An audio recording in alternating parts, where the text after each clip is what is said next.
না এখন বলে আমি এখন অন রাখতে পারি। যেমন বলো মধুপর্ণা দি, আমরা যখন বলবো তখনই ক্যামেরাও অন করে নেব আর সাউন্ডটাও অন করে নেব, ঠিক আছে? আচ্ছা, মাইকটাও recording অন করে। excuse me, recording has been started. Okay. So we can start the program. Thank you, Professor Montel. Am I audible? Yes, you are. Okay. Yes. Good evening, friends, Shabaike, sirs, and all my colleagues who are here today. A very warm welcome by the Department of Political Science, New Alipur College. রাষ্ট্রবিজ্ঞান বিভাগের পক্ষ থেকে আমি মধুপর্ণা দত্ত সকলকে উষ্ণ অভ্যর্থনা জানাচ্ছি। পরিবেশ সচেতনতা বৃদ্ধির উদ্দেশ্যে আমাদের আজকের এই আন্তর্বিষয়ক কর্মসূচিটি গ্রহণ করা হয়েছে এবং আমরা এই আলোচনা সভায় সমবেত হয়েছি। সিইউর পাঠ্যসূচি অনুযায়ী আমাদের বিভাগ বিভিন্ন বিষয় নিয়ে এই ধরনের আন্তর্বিভাগীয় আলোচনা চক্রের উদ্যোগ গ্রহণ করার ইচ্ছে রাখে। উদ্দেশ্যটা মূলত এই যে তাত্ত্বিক জ্ঞানের যে সীমানা সেটা অতিক্রম করে যদি ছাত্রছাত্রীদের মধ্যে একটু সময় উপযোগী এবং পারিপার্শ্বিক পরিস্থিতি সম্পর্কে একটু সচেতনতা যদি গড়ে তোলা যায়। So today's session is just the beginning of a series of such similar attempts which we hope to continue over the next few months. তো প্রোগ্রামের শুরুতেই প্রথমেই আমি আমাদের কলেজের মাননীয় অধ্যক্ষ মহাশয় ডক্টর জয়দীপ ষড়ঙ্গীকে এই বিষয়ে কিছু বলবার জন্য অনুরোধ জানাবো। Doctor Joydeep Sarangi sir, please. প্রথমেই আন্তরিক অভিনন্দন পলিটিক্যাল সায়েন্স ডিপার্টমেন্টকে। যখন আমরা আমাদের এই সময়কার দিনে যদি আমরা সায়েন্স দেখি বা রিসার্চ মেথডোলজি দেখি, there is nothing called one particular subject. কেউ হয়তো পলিটিক্যাল সায়েন্স ডিপার্টমেন্টে আছে, কেউ হয়তো এনভায়রনমেন্টাল সায়েন্স ডিপার্টমেন্টে আছে, কেউ হয়তো বাংলাতে আছে। বক্তব্য এটাই যে সমস্ত এই বাউন্ডারিগুলো সব একদম মিলেমিশে বর্ডারলেস আর বাউন্ডারিলেস একটা ডিসিপ্লিনে আমরা এখন বাস করছি। তার জন্যই এই attitude towards knowing all, towards developing the I from all this, এটা খুব দরকার। How to read things in the world, কিভাবে আমরা একটা জিনিসকে কোন চোখ দিয়ে কিভাবে কনস্ট্রাক্ট বা ডিকনস্ট্রাক্ট করবো, how things will appear to us. এর জন্য বিভিন্ন ডিপার্টমেন্ট, ইন্টার ডিপার্টমেন্টাল যে নেটওয়ার্কিং এবং resource mobilisation is a must in higher education. এবং খুব ভালো লাগছে যে পলিটিক্যাল সায়েন্স ডিপার্টমেন্ট এরকম একটা ইনোভেটিভ ভাবনা রয়েছে, যেখানে এনভায়রনমেন্টের তিনজন আজকে বলবেন, তিনজনই খুব সমৃদ্ধ করবেন। সেই সঙ্গে সঙ্গে অন্যান্য ডিপার্টমেন্টের যে সমস্ত যারা পড়ান তারা আগামী দিনে যদি আগে এতে ছাত্রছাত্রীদের একটা অ্যাটিটিউড তৈরি হবে, একটা চোখ তৈরি হবে, উইলসে খুব বড় থিওরিটিক্যাল হলে গেজ, how you look at things. আর এই ডেভেলপমেন্টটা খুবই দরকার। যে যাই করুক না কেন, যে যাই হোক না কেন, unless you have the eye for the world, it's very difficult to live in the world. When you have a very proper eye for the world, I think your valuable comments will count for it. তাই এই as a human being construction, it's a very important gesture towards a very unique way of developing the inter-departmental connections. আর ইউজিসিও বলছে যে কলেজের সমস্ত রিসোর্সকে ব্যবহার করে, maximum utilisation of resources in the college. Suppose someone is very well known for feminist discourse in the college, we'll use it in other departments also, because feminism is not only for literature or not only for political science, it's also for sociology, also for environmental science, ecofeminism. Similarly, it is also an insight for the science students as well. কারণ যে engineering পড়ুক বা ডাক্তারি পড়ুক, প্রত্যেককে humanities, knowledge of humanities is the must. তাই সমস্ত IIT হোক আর বড় মেডিকেল প্রতিষ্ঠানে হোক, যেখানে পড়ানো হয়, তাতেও হিউম্যানিটিস একটা বড় রোল প্লে করে। Humanities give you big input into looking into scientific details. Khali scientific details মানে khali technological side বা scientific aspect নয়, সেই সঙ্গে the humanistic approach to life, humanistic approach to things is very important. এবং আজকে যে যশ নিয়ে যে কথাগুলো, আমার টাইটেলটা খুব অদ্ভুত লেগেছে, যে living, LIVING.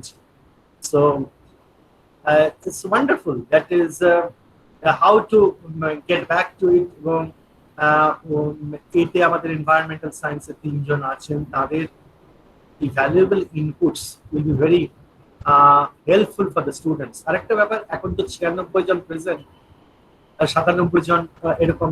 It's a political science, একটু আগে ইংলিশের একটা সেমিনার ছিল, the present, এবং that was a collaborative seminar with the St. Paul's Cathedral Mission College.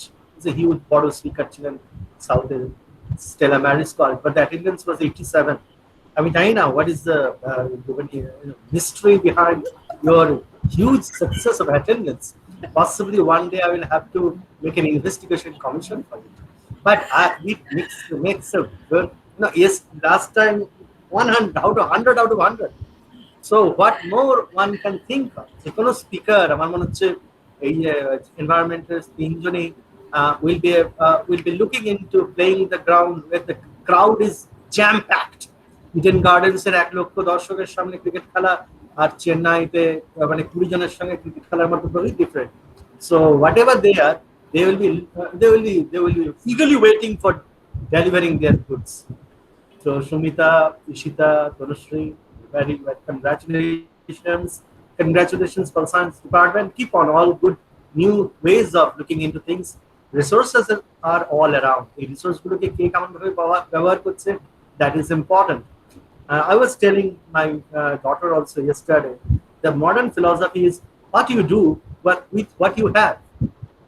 What you do with what you have.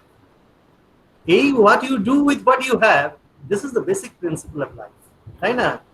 তুমি কি করো তোমার যা আছে, তাই না? So big example is political science department. Over to you. আমি হয়তো পুরোটা থাকবো না because there is a very continuously অনেক প্রোগ্রামও আছে. But the best wishes to the speakers and to the department. Thank you. Thank you very much, sir. Thank you very much for your presence. Your presence always helps us, boosts us morale, and basically thank you very much for appreciating every effort of ours, every departmental effort of ours. It is that encouragement and enthusiasm which really initiates us to strive harder, to do something more. So we are really honored by your presence and by the presence of our Vice Principal, sir. We are also very happy that our students have taken enthusiasm and attended in full force on our today's program as well. Though environment is not exactly just the environment, though environmental politics is, but environment is not exactly a part of their syllabus. But yes, পরিবেশ রাজনীতি সবসময় কিন্তু political সায়েন্সের একটা integral part of the syllabus. এর থেকেই আমি চলে আসি আজকের দিনের সেশনে, যে পরিবেশ রাজনীতি নিয়ে আলোচনা করার আগে কিন্তু আমাদের একটু এনভায়রনমেন্টের যে ব্রডার অ্যাসপেক্টস গুলো সেই সম্বন্ধে একটু সচেতনতা প্রয়োজন। এটা ডিপার্টমেন্টাল লেভেলে আমাদের মনে হয়, এবং that is the reason we took this initiative, because at Times we fail to notice the larger problems নিয়ারার our home. One such problem is the long-term impact of cyclones like Amphan and Yash on our lives, on agriculture, livelihood activities, migration, এইসবের ওপর। এই সমস্যাটি কিন্তু আমাদের দেশের কোনো খুব দূরের অঞ্চলের সমস্যা নয়, আমাদের নিজেদের রাজ্যের সমস্যা, আমাদের সমস্যা। তো এটা নিয়ে আমাদের আরেকটু বেশি জানা দরকার। বিশেষ করে পশ্চিমবঙ্গের সুন্দরবন অঞ্চলের অধিবাসীদের এইবার এই যশ ঘূর্ণিঝড়ের সময় সরকারের মানে একদম ঠিক সময় পদক্ষেপের কারণে তাদেরকে রক্ষা করা গেছে ঠিকই, life has not been lost, কিন্তু রিভার এমব্যাঙ্কমেন্টস গুলো সব ভেঙে যাওয়াতে তাদের জীবন ও জীবিকার অপূরণীয় ক্ষতি হয়েছে। এবং এইটার সম্বন্ধে কিন্তু আমরা খুব কম জানি। আমরা শহরবাসী হিসেবে আমরা বেশিরভাগই মানে আমরা যেহেতু জানি কি না যশের জন্য বা আমফানের থেকেও কম যশের ক্ষেত্রে আমরা এফেক্টটা কম বুঝেছি। তবে কলকাতা এবং শহরতলি অঞ্চলের একটা বিরাট অংশ জলমগ্ন হয়েছিল বেশ 2-3 দিন। আর আমরা জানি যে ঘূর্ণিঝড় চলাকালীন বিদ্যুৎ বিভ্রাটজনিত প্রচুর সমস্যা হয়েছে। এটা আমার স্টুডেন্টসরা আমাদের সবাই আমরা এটা ভুক্তভোগী, কেন কি আমরা প্রজেক্টস টাইম মতন পাইনি। আমাদেরকে অনেক সময় অনেক কিছু জানানো হয়েছে যে ম্যাডাম ছবি তুলে পাঠিয়েছে আমার ছাত্রছাত্রীরা আমাদেরকে যে আমরা প্রজেক্ট জমা দিতে পারছি না, মোবাইলে চার্জ দিতে পারছি না। কিন্তু খুব প্রবলেমস গুলো না, এই প্রবলেমস গুলো essentially of a temporal nature, কিন্তু তাও আমরা we get so hassled about them. কিন্তু কতটুকুনি আমরা জানি about the plight of the people যারা দক্ষিণ 24 পরগনার গোসাবা ব্লকে থাকে। এই যে ব্লকটি, এটি হলো ক্যানিং সাব ডিভিশনের অন্তর্ভুক্ত। ম্যানগ্রোভ অরণ্যাঞ্চলে শুরু হওয়ার ঠিক আগে সর্বশেষ যে মনুষ্য বসতি অঞ্চল সেইটা হচ্ছে এই গোসাবা ব্লক। এখানের যে যারা বসতি যারা আছেন তাদের কি অবস্থা, তাদের জীবিকা কিভাবে এফেক্টেড হয়েছে যশের জন্য, কিংবা আমরা কতটুকুনি বা জানি পূর্ব মেদিনীপুর জেলায় সুনিয়া গ্রামের একজন কৃষক যার চোখের সামনে যখন দেখছেন তার 12 বিঘা কৃষি জমি 10 মিনিটের মধ্যে একটি ক্ষুদ্র নদীতে পর্যবসিত হয়ে যাচ্ছে, তার দুঃখ কি আমরা সত্যি বুঝতে পারি? আমরা কি সত্যি অনুভব করতে পারবো যে সুন্দরবন অঞ্চলের ঘোরমারা দ্বীপের 30 বছর বয়সী শ্যামলী প্রামাণিক একজন গৃহবধূ, তার হাহাকার when she returns from the cyclone shelter to find that there is nothing of her house except a collapsed wall with no roof. She used to sell eggs and livestock for livelihood, but now she finds that everything is gone. Kothai, where is it? Where is her livelihood? It's gone into the waters. The water which keeps on rising and eroding and will soon wipe off their existence. এই যে সমস্যাগুলো, এই যে বৃহত্তর সমস্যাগুলো, এই সমস্যাগুলো বোঝার উদ্দেশ্যে একটু এগুলোকে আরেকটু জানার উদ্দেশ্যে we have to understand them, we have to empathize with these people.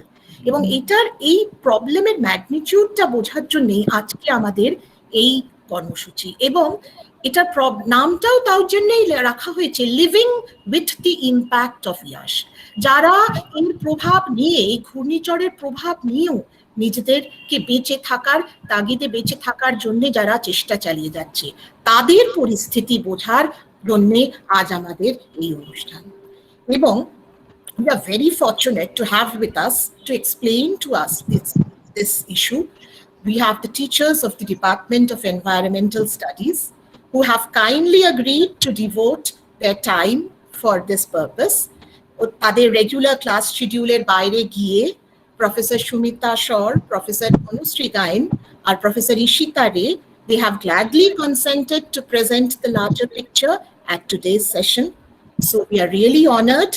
So now I request you, Professor Shumita, Professor Ishita, and Professor Tanushree, to take over from this point. The platform is all yours, ma'am. Thank you. Thank you, Madhuparna ji, for your wonderful introduction. So, আচ্ছা আমি বলার আগে আমার স্ক্রিনটা share করছি, সবাইকে দেখতে পেলে কাইন্ডলি এগ্রি করুন।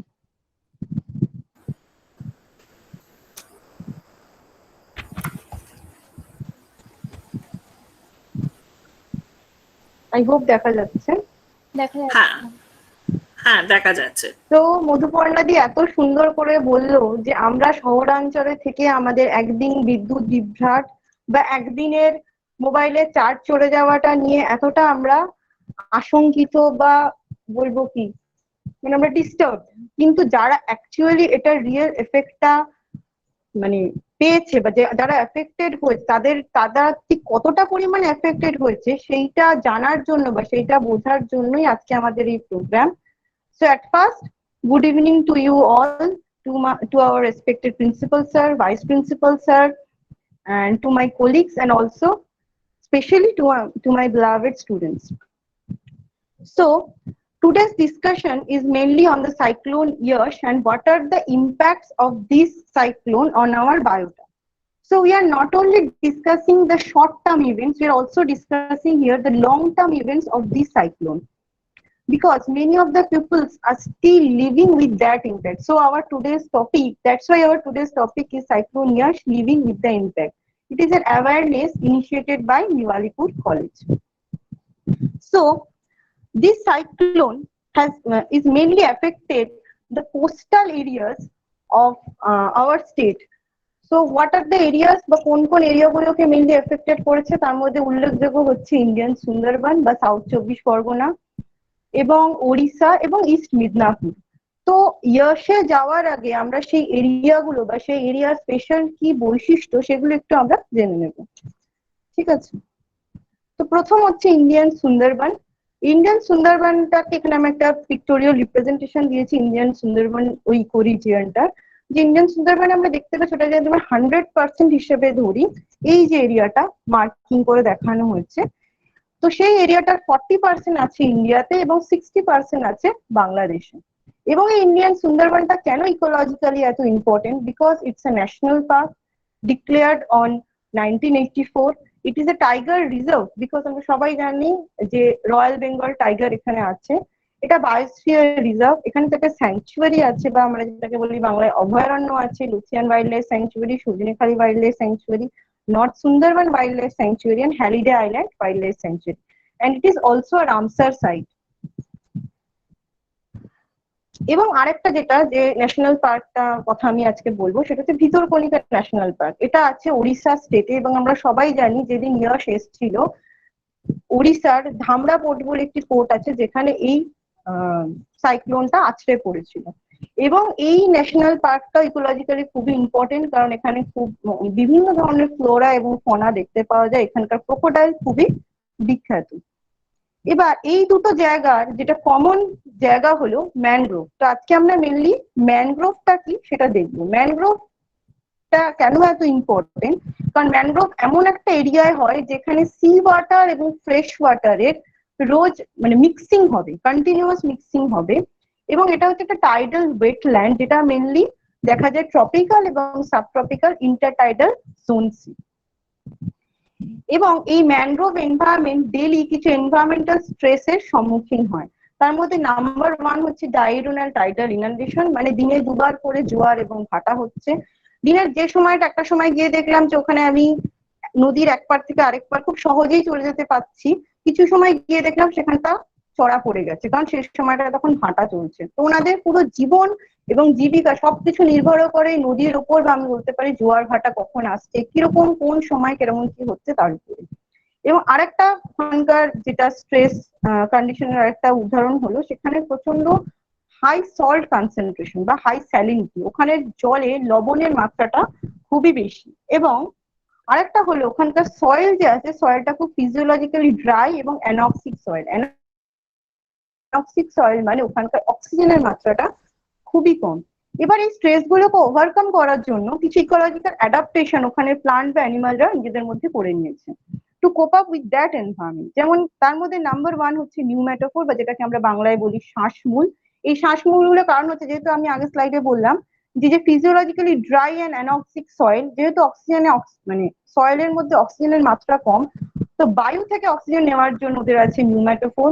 ওদের যে জার্মিনেশন, যেহেতু আমাদের সমতল ভূমিতে যদি একটা বীজ পড়ে সেটা অঙ্কুরোদ্গম হতে গেলে তার জল এবং হাওয়া সবকিছুর সাথে সেই জায়গাটা একটা স্ট্যাগনেন্ট এরিয়া, মানে সেখানে এরকম নয় যে প্রতিদিন জল আসছে এবং যাচ্ছে, সেরকম কোনো এরিয়া হয় না।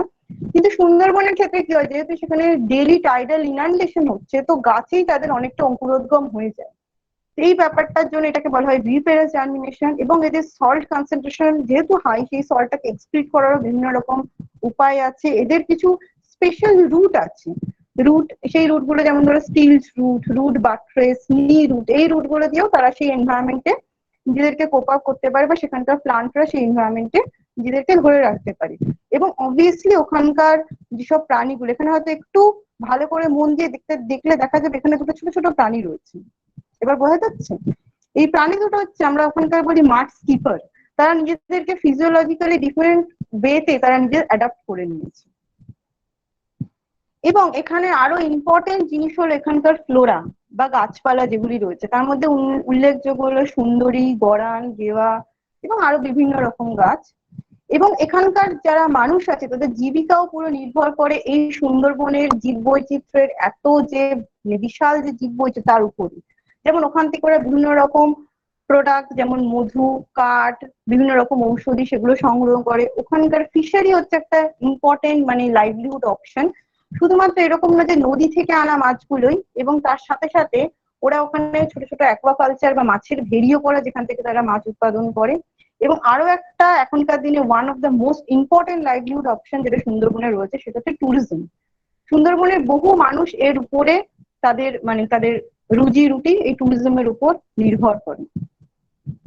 তো এখন আমাদের অসুবিধাটা কি হচ্ছে, এগুলো লাইভলিহুড অপশন, এবার যখন আমরা এই সুন্দরবন বা এই গাছগুলো আমাদের বিভিন্ন রকম ভাবে আমাদেরকে মানে প্রোটেক্ট করে। যেমন সেটা হতে পারে কোনো সাইক্লোন, সেটা হতে পারে ওখান থেকে বিভিন্ন রকম জিনিসপত্র নেওয়া, লাইভলিহুড অপশন নেওয়া, সেখানকার মাছ নেওয়া, সেখানকার গাছের বিভিন্ন রকম প্রোডাক্ট নেওয়া। কিন্তু দিনের পর দিন আমরা যথেষ্ট ভাবে সেটা জেনে হোক না জেনে হোক, শিক্ষার অভাবের কারণে হোক, সেই গাছগুলি আমরা কেটে দিচ্ছি। যার ফলস্বরূপ কি হয়, এই গাছগুলো রয়েছে বলেই হয়তো আমাদের এনভায়রনমেন্টে যে মানে এত রকম যে সাইক্লোন হচ্ছে, ফ্লাড হচ্ছে, আমরা যারা শহরাঞ্চল বা শহরতলিতে থাকি তারা সেইভাবে চট করে ওই ঝড়ের এফেক্টটা বুঝতে পারি না। আমরা আগের বারও শুনেছিলাম এবং এবারও শুনেছি, মানে আমফানের সময়ও শুনেছিলাম এবং ইয়াসের সময়ও শুনেছি যে সুন্দরবন থাকার কারণে কলকাতা ততটা এফেক্ট হয়নি। তো সুন্দরবনটাকে যদি আমরা নষ্ট করে দিই বা ওই গাছপালাগুলিকে যদি আমরা কেটে দিই তাহলে তো এই সাইক্লোনের মুখে আমরা আরো বেশি পড়বো। এরপর এই সাইক্লোনটা কতটা ভয়াবহ বা এই সাইক্লোনের কি এফেক্ট হতে পারে সেটা নিয়ে বলবে আমার colleague Ishita. Over to you Ishita. Thank you Tanushree. আমি আমার স্ক্রিনটা একটু প্রেজেন্ট করি, একটু দেখতে পেলে প্লিজ একটু বলো।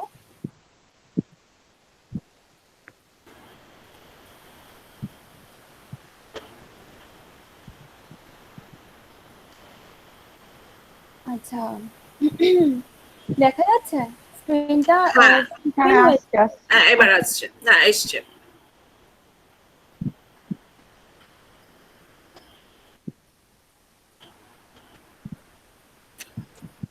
এক মিনিট, আমি আরেকবার প্রেজেন্ট করছি কারণ স্ক্রিনটা আমার সামনে থেকেই চলে গেল। আচ্ছা, ফুল স্ক্রিন হয়েছে গো, একটু প্লিজ একটু বলো আমাকে। এখনো ফুল স্ক্রিন হয়নি, এবার ফুল স্ক্রিন করো। আমার সামনে কিন্তু ফুল স্ক্রিনই দেখাচ্ছে। তুমি স্লাইড শো করো তাহলে আসবে। দাঁড়াও আমি আরেকবার স্টপ শেয়ার। বা আরেকটা শর্টকাট অপশন আছে F5, ওটা টিপে দিলেও হয়ে যাবে।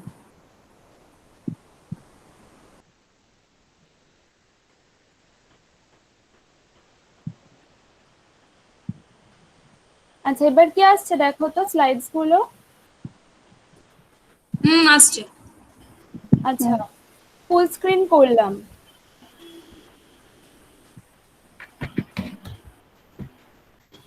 তুমি স্লাইড শো করো। হ্যাঁ এবার এসছে। হ্যাঁ এবার এসছে। Technical glitch. ঠিক আছে, এবার শুরু করা যাক।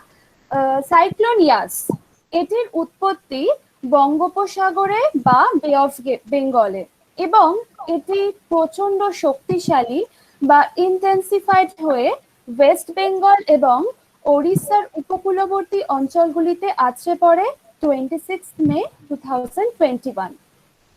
এই যে সাইডে যে চিত্রটি রয়েছে এটি আইএমডি থেকে পাওয়া, ইন্ডিয়া মেট্রোলজিক্যাল ডিপার্টমেন্ট, এবং এইখানে এই চিত্রটিতে সাইক্লোনটির যে গতিপথ সেই গতিপথের ব্যাপারে কিন্তু বিস্তারিতভাবে দেখানো হয়েছে।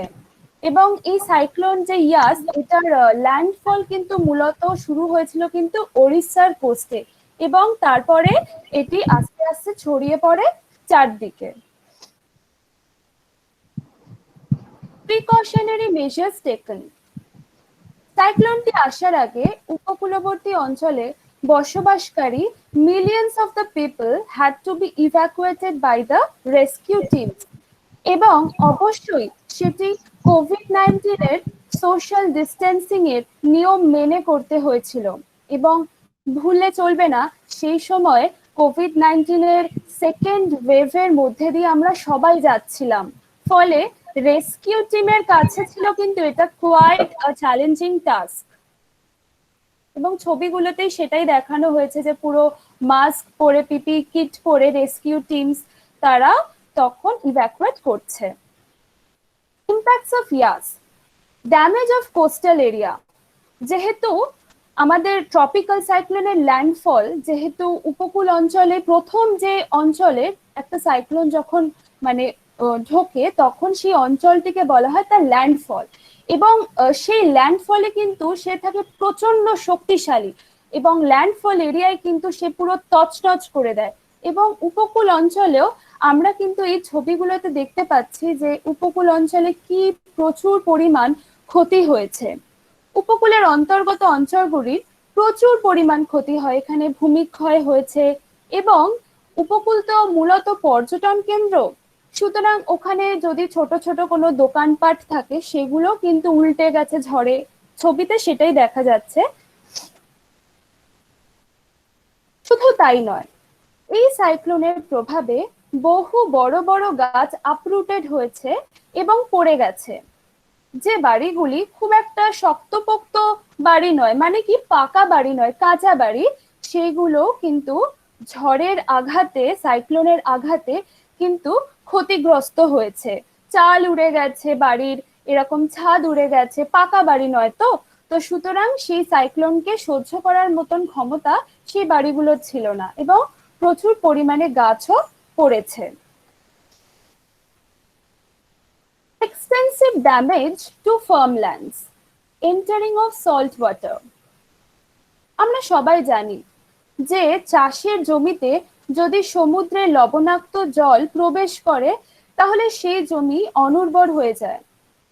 ইয়াসের কারণে বহু চাষের জমি লবণাক্ত জলে জলমগ্ন বা ওয়াটার লগড হয়ে কিন্তু অনুর্বর হয়ে পড়েছে, এবং স্বাভাবিকভাবেই সেই জমিতে মানে চাষ করা কিন্তু রীতিমতো একটি কঠিন ব্যাপার। এবং ছবিগুলোতে তোমরা যদি ভালো করে দেখো, ছবিগুলোতে দেখতে পাবে যে চাষের যে ক্ষেত্রগুলো, ফিল্ডস গুলো, ফার্মল্যান্ডস গুলো পুরো কিন্তু জলের নিচে কিন্তু পুরো জলমগ্ন বা ওয়াটার লগড হয়ে গেছে। এবং এই জলটা কিন্তু স্যালাইন ওয়াটার। স্যালাইন ওয়াটার কোথা থেকে এলো? সি থেকে এসছে, এবং তার ফলে কিন্তু পুরো সয়েল কিন্তু স্যালিনাইজড হয়ে গেছে, মানে লবণাক্ত হয়ে গেছে। ওয়াটারলগড এরিয়াস, বহু অঞ্চল জলমগ্ন এবং ওয়াটারলগড হয়ে পড়েছিল। পাশাপাশি দুটি চিত্রতে আমরা দেখতে পাচ্ছি, একটি চিত্র হচ্ছে ওড়িশার বালাসর ডিস্ট্রিক্টের একটি চিত্র, এবং আরেকটি চিত্র হচ্ছে দক্ষিণ 24 পরগনার একটি আঞ্চলিক চিত্র। এবং এই দুটি চিত্র থেকেই আমাদের কাছে পরিষ্কার যে ওই অঞ্চলে বসবাসকারী মানুষদের কি পরিমাণ আনসার্টেনটি, কি পরিমাণ সমস্যার সম্মুখীন হতে হয়েছিল। কারণ কি, পানীয় জলের কোথায় পানীয় জল পাবে, তারপরে খাদ্য কোথায়, কিছুই সার্টেন ছিল না। এবং তার উপরে তো কোভিড-19 প্রভাব তো রয়েছেই। সোশ্যাল ডিস্টেন্সিং, সেই নর্মস মেনে তখন কি সত্যি সম্ভব? দিনের পর দিন জলমগ্ন অঞ্চলগুলো, ছবিগুলোতেই পরিষ্কার কিন্তু মানে আমাদের চোখের সামনে কিন্তু ভেসে উঠছে সেই অঞ্চলের মানুষগুলোর কষ্টের মানে দিনগুলি।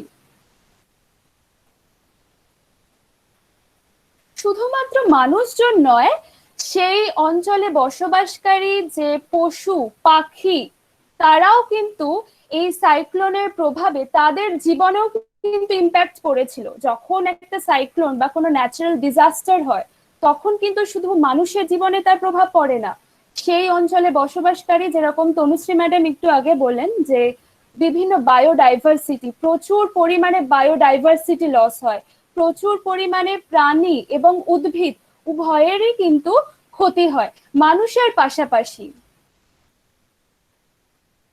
ড্যামেজ অফ লাইভলিহুড, এটি একটি ভিডিও, এটা আমি চালাচ্ছি, তো ওখানকারই বাসিন্দা কিছু মানুষের মুখেই শোনা যাক যে ওদের জীবনে ইয়াস এই সাইক্লোনটির কি ইম্প্যাক্ট।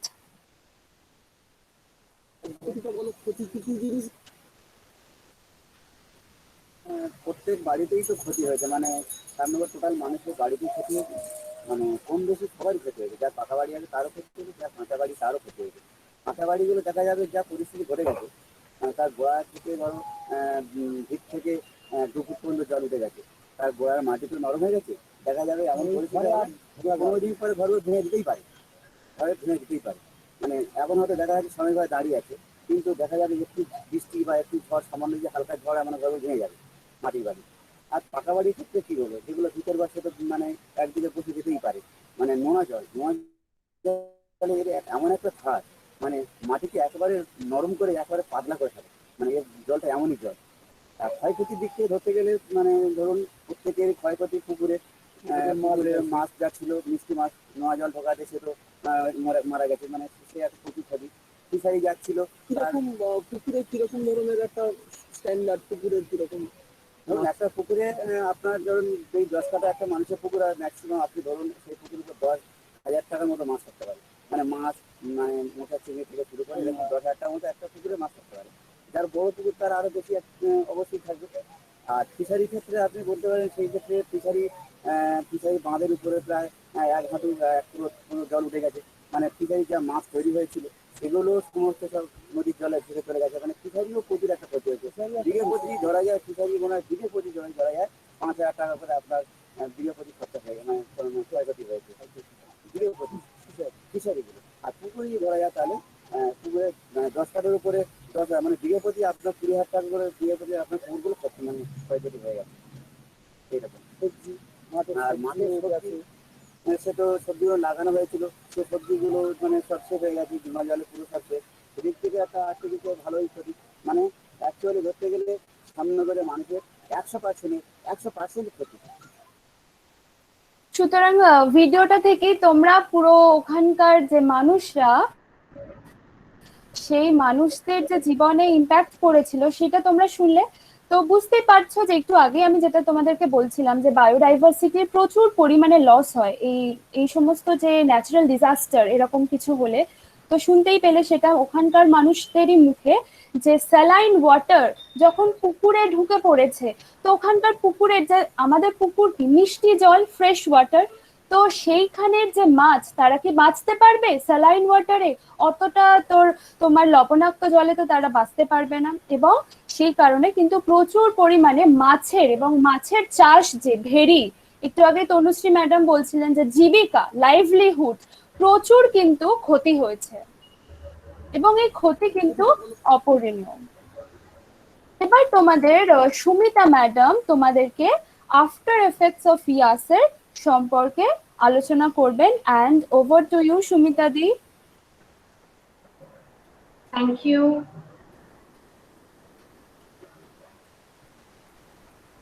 Thank you Ishita. আমার স্ক্রিন কি দেখা যাচ্ছে? হ্যাঁ, দেখা যাচ্ছে। Full screen? হ্যাঁ, full screen. Okay, thank you. আচ্ছা, আমরা ইয়াশ সম্বন্ধে শুনলাম এবং সুন্দরবনের যে সমস্ত আমাদের সুন্দরবন সম্বন্ধেও জানলাম তনুশ্রী ম্যাডামের কাছ থেকে। তো এখন আমি after effect of cyclone Yash এসে আছড়ে পড়লো, তার একটা অপরিণীয় ক্ষতি হলেও আমরা দেখতে পেলাম। এবং সব থেকে বড় কথা হচ্ছে সংবাদ মাধ্যমগুলিতে যখন ইয়াশ আসছে তখন 24 আওয়ার্স রিপোর্টিং আমরা দেখেছি যে এই ইয়াশ আসছে, এই পথ দিয়ে যাচ্ছে, ইত্যাদি ইত্যাদি। কিন্তু পরবর্তীকালে যখন এই ইয়াশ চলে গেল এবং তার 3-4 দিন পর্যন্ত আমরা রিপোর্টিং দেখতে পেয়েছি, কিন্তু তারপরে 1 মাস কেটে গেছে বা আরো অনেক সময় কাটবে। পরবর্তীকালে মানুষগুলো, সেখানকার মানুষের কি দুর্দশা বা তারা কি অবস্থার মধ্যে আছেন সেই সম্বন্ধে খুব একটা সংবাদ কিন্তু আমরা সবসময় পাই না। তো আমরা দেখতে পাচ্ছি যে ইয়াশের পরে যে চ্যালেঞ্জগুলো সেটা কিন্তু আরো বেশি ভয়ানক। একটা হচ্ছে ইমিডিয়েট এফেক্ট হয় একটা সাইক্লোন বা ডিজাস্টার হওয়ার পরে, তারপরে হয় একটা আফটার এফেক্ট। তো এই আফটার এফেক্ট সেটা কিন্তু অনেক সুদূর প্রসারী। এখন আমরা দেখছি যে কেন এই ইয়াশটা এত বেশি, অর্থাৎ ইয়াশ সাইক্লোন এত বেশি প্রভাব ফেললো আমাদের উপকূলবর্তী অঞ্চলে, উড়িষ্যা এবং ওয়েস্ট বেঙ্গলে এবং সুন্দরবন অঞ্চলে। আসলে আমাদের যে 2009-তে আমাদের আয়লা এসেছিল, 2019-এ আমাদের বুলবুল স্ট্রাইক করেছিল সাইক্লোন, আর একটা 2020-তে আমাদের আমফান এসছে। তো এই যে এতগুলো সাইক্লোনের পরে আমাদের ইয়াস এসছে, এবং আমরা যদি দেখি যে আমফানের যে গতিবেগ ছিল তা ছিল 185, অলমোস্ট 185 কিলোমিটার পার আওয়ার। অথচ আমাদের ইয়াসের যে গতিবেগ ছিল সেটা সেই তুলনায় অনেক কম ছিল, সেটা হচ্ছে আমাদের ছিল অ্যাপ্রক্সিমেটলি 100 কিলোমিটার পার আওয়ার। এবারে সমস্যাটা হচ্ছে যে যে সময় ইয়াস এসে আমাদের উপকূলবর্তী অঞ্চলে এসে আশ্রয় করে, সেই সময়টা ছিল ভরা কোটালের সময়, হাই টাইড চলছিল তখন সমস্ত নদীতে। আরেকটা হচ্ছে সেদিন ছিল পূর্ণিমা, ফুল মুন ডে। তো এই যে দুটো কারণের জন্য জলের নদীতে যে জলের উচ্চতা সেটা অনেক বেশি ছিল। তো যার ফলে যখন ইয়াস এসে স্ট্রাইক করে আমাদের উপকূলবর্তী অঞ্চলে, অনেক বেশি পরিমাণ সমুদ্রের জল ল্যান্ডে এসে ঢোকে বা উপকূলবর্তী অঞ্চলে চলে আসে, এবং সেটা একটা খুব বড় সমস্যা হয়ে দাঁড়ায় আমাদের জন্য। তাহলে এবারে আফটার এফেক্টের পরে যে চ্যালেঞ্জগুলো আমরা ফেস করছি সেগুলো কি কি? একটা হচ্ছে রিকভারি ইকোনমিক লস, যে প্রচুর পরিমাণে অর্থনৈতিক ক্ষতি, মানুষের যে জীবিকার উপর যে প্রচন্ড প্রভাব, সমস্ত ক্ষতি করছে মানুষের জীবিকা, সেগুলোকে আবার পুনরায় ঠিক করে আনা, আবার সেই রিকভারি করা ইকোনমি, সেটা একটা খুব বড় চ্যালেঞ্জ হয়ে দাঁড়ায়। এছাড়া আমরা সকলে জানি যে প্যান্ডেমিক সিচুয়েশনে আর এই second wave of the COVID-19 সময় এই ইয়াস আমাদের উপর এসে আছে পড়ে। সুতরাং সেই সময় হেলথ সেন্টারকে রেস্টোর করা একটা বড় কাজ ছিল। আর রিবিল্ডিং হোমস অ্যান্ড ইনফ্রাস্ট্রাকচার, বহু মানুষ তারা ঘর ছাড়া হয়েছে, এবং রাস্তাঘাট ইত্যাদি সব কিছু সেই সময় জলে ভেসে গেছে, সুতরাং এবং জলমগ্ন হয়ে গেছে। তো সেগুলোকে রিবিল্ড করা একটা বড় চ্যালেঞ্জ প্রশাসনের জন্য, স্থানীয় লোকের জন্য। রিক্লেমিং এগ্রিকালচারাল ল্যান্ড, যেটা ঈশিতা ম্যাডাম বললেন, যে এগ্রিকালচারাল ল্যান্ডে যদি একবার লবণাক্ত জল ঢুকে যায় তাহলে সেটাকে আবার পরিষ্কার করা, সেটা একটা বিশাল বড় চ্যালেঞ্জ। রেস্টোরেশন অফ পিসিকালচার, অর্থাৎ মৎস্য চাষ, মাছ চাষ, সেটা একটা বড় চ্যালেঞ্জ হয়ে পড়েছে ইয়াসের পরে। রিবিল্ডিং ড্যামস, প্রচুর পরিমাণে মাটির বাঁধ ভেঙে পড়েছে, সেগুলোকে আবার রিপেয়ার করা, সেগুলোকে আবার বাঁধ দেওয়া নতুন করে, সেটা একটা চ্যালেঞ্জ। আর কি আছে? Restoring of green cover and conservative wild life, প্রচুর পরিমাণে গাছ নষ্ট হয়েছে, ম্যানগ্রোভ ফরেস্ট নষ্ট হয়েছে, এবং আমাদের যে ওয়াইল্ড লাইফ, বন্য প্রাণী, তার অপরূপী ক্ষতি হচ্ছে। তো সেগুলোকে আবার রেস্টোর করা, কনজার্ভ করা, সেটা একটা বড় চ্যালেঞ্জ আমাদের কাছে। Challenges faced by the cyclone affected regions in the urban areas. তো আমরা দুটো ভাগে ভাগ করেছি এখানে, একটা হচ্ছে আরবান অ্যান্ড সাবআরবান এরিয়া, অর্থাৎ আমরা শহর এবং শহরতলিতে কি কি ক্ষতি হয়েছে সেটা সম্বন্ধে আমরা জানবো। তারপরে আমরা দেখবো যে গ্রামে কি ধরনের ক্ষতি হয়েছে উপকূলবর্তী অঞ্চলে, যেখানে ইয়াসের প্রভাব অনেক বেশি ছিল। তো আমরা দেখতে পাচ্ছি ফার্স্টলি যে প্রথম ছবিটা আমাদের বাঁ দিকে রয়েছে উপরের দিকে, water logging. Water logging for long period of time, এটা শহরে, কলকাতা শহরেও অনেকে ফেস করেছেন বিভিন্ন অঞ্চলে, আবার গ্রামাঞ্চলে বা বিভিন্ন শহরতলিতে আর কি, বিভিন্ন শহরতলিতে প্রচুর মানুষ এই একই সমস্যার সম্মুখীন হয়েছে। সেটা হচ্ছে ওয়াটার লগিং, বহুদিন ধরে 2 দিন 3 দিন 4 দিন বা তার থেকে অনেক বেশি সময়ও অনেক অনেক জায়গাতে জল দাঁড়িয়েছে। তার একটা মেন কারণ কিন্তু আমরা নিজেরা, কারণ আমাদের যে ড্রেনেজ সিস্টেম সেটা যে চোখ হচ্ছে, সেটা তার কারণ হচ্ছে প্রচুর পরিমাণে প্লাস্টিক ব্যবহার করা, যার ফলে ড্রেনেজ সিস্টেম চোখ হয়ে যাচ্ছে, এবং যার ফলে যখন বন্যা বা বৃষ্টি হচ্ছে সেই জল আর বেরোতে পারছে না। তো এই যে একটা মেনটেন্যান্সের অভাব বা আমাদের যথেচ্ছভাবে প্লাস্টিকের ব্যবহার, এটা যতক্ষণ না কমছে ততক্ষণ কিন্তু শহরাঞ্চলে এই যে ওয়াটার লগিং এর যে প্রবলেম, সেটা আমরা কমাতে পারবো না। তো যে কোনো কারণেই হোক, ওয়াটার লগিং এটা একটা বড় সমস্যা। ওয়াটার লগিং যখনই অনেক দিন ধরে হবে, কোনো জায়গা যখন অনেক দিন ধরে জলমগ্ন হবে, অবভিয়াসলি সেখানে ওয়াটার পলিউশন হবে, জল দূষিত হবে। জল দূষিত হলে নানা রকমের মশা, মাছি, পোকা, মাকড় সেখানে জন্ম নেবে। ওয়াটার বোর্ন ডিজিজ, জলবাহিত রোগ নানা রকমের ছড়ানোর বহু আশঙ্কা থাকে। কোথাও কোথাও প্রপার মেনটেনেন্স হয় না জলের পাইপে, সেক্ষেত্রে দূষিত জল যদি জলের পাইপে কোনোভাবে চলে যায় বা ঢুকে যায়, ইন দ্যাট কেস আমরা নানা রকমের রোগের সম্মুখীন হই, বা সেই সমস্ত অঞ্চলের মানুষ নানা রকম রোগের সম্মুখীন হয়, যেমন কলেরা, টাইফয়েড, চিয়ারডিয়া, ডায়রিয়া, হেপাটাইটিস ইত্যাদি। এছাড়া ইনফ্রাস্ট্রাকচারের অনেক ক্ষতি হয় আমাদের, তো সেই সমস্ত রাস্তাঘাট ঠিক করা, এছাড়া যখন গাছ ভেঙে পড়ছে সেই সমস্ত গাছ সরিয়ে রাস্তা পরিষ্কার করা। অনেক ক্ষেত্রে আমরা দেখতে পাই যে বিদ্যুতের তার, খুঁটি সবকিছু উঠে পড়ে, সেগুলো সারিয়ে আবার বিদ্যুৎ সরবরাহ স্বাভাবিক করা, এবং আমাদের শহরাঞ্চলে এই কাজটি যথেষ্ট তাড়াতাড়ি হয়। আমাদের কলকাতা শহর, শহরাঞ্চল বলতে আমি কিন্তু শুধুমাত্র কলকাতা শহরকে মেনশন করছি না, অনেক অন্যান্য শহরও আছে উপকূলবর্তী অঞ্চলে, সেখানেও আমরা দেখতে পাই কম্পারেটিভলি যে শহরাঞ্চলে অনেক বেশি যেহেতু মিউনিসিপ্যালিটি থাকে সেখানে অনেক দ্রুত কাজ হয়। তো আমাদের যে শহরাঞ্চলের সমস্যা সেটা কিন্তু অনেক কম পরিষেবার ক্ষেত্রে।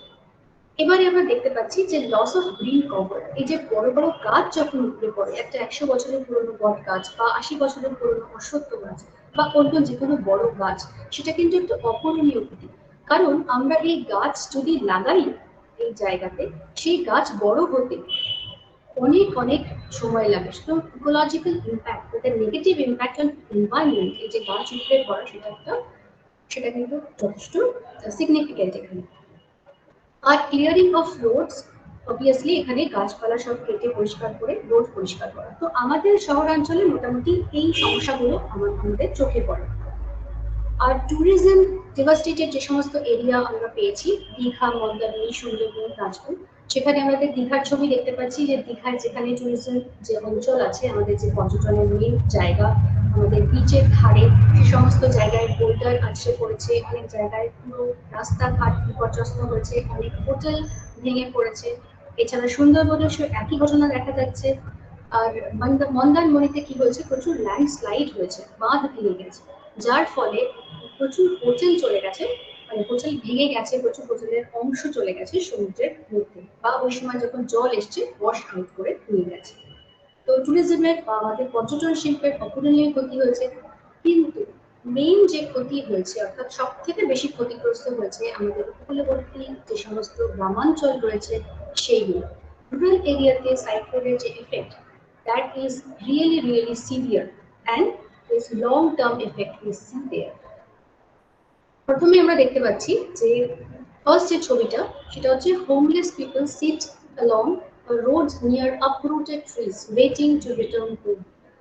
বয়স হয়ে যাওয়ার পর, বয়স চলে যাওয়ার পর, তার প্রতি প্রভাব কমে যাওয়ার পর, যখন সবকিছু স্বাভাবিক হলো, তখন এই মানুষগুলো জানে না যে বাড়ি গিয়ে তারা বাড়ির ঠিক কি অবস্থায় দেখবে।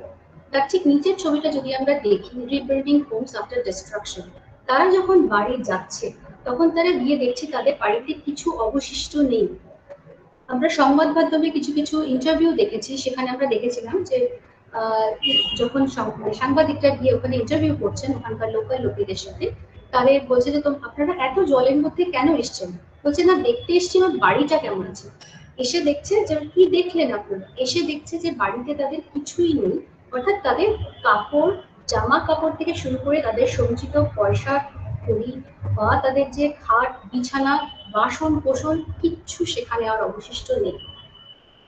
এটা একটা অদ্ভুত জিনিস যে এত স্ট্রাগল করার পরেও তারা কিন্তু কখনো জীবন বিমুখ হয় না। আমাদের প্রচুর শেখার আছে এই সমস্ত মানুষগুলোর কাছ থেকে। এত স্ট্রাগলের মধ্যে তারা থাকে, তবু তারা কখনো কমপ্লেন করে না। তারা একটা স্ট্রাগলের পর আবার উঠে দাঁড়ায়, পরবর্তী মানে তাদের কাজের জন্য প্রস্তুত হয় তারা। তো এটা একটা তাদের অসম্ভব জীবনী শক্তি এবং অসম্ভব জীবন, তারা কখনো জীবন বিমুখ হয় না, এটা একটা বড় তাদের কোয়ালিটি বা গুণ। আচ্ছা, এবার হলো আমাদের শেল্টার গেল, এবার হচ্ছে আমাদের ফুড। ওখানকার চাষিদের জীবিকা, ওখানকার লোকেদের জীবিকা চাষ এবং আরেকটা হচ্ছে মৎস্য চাষ।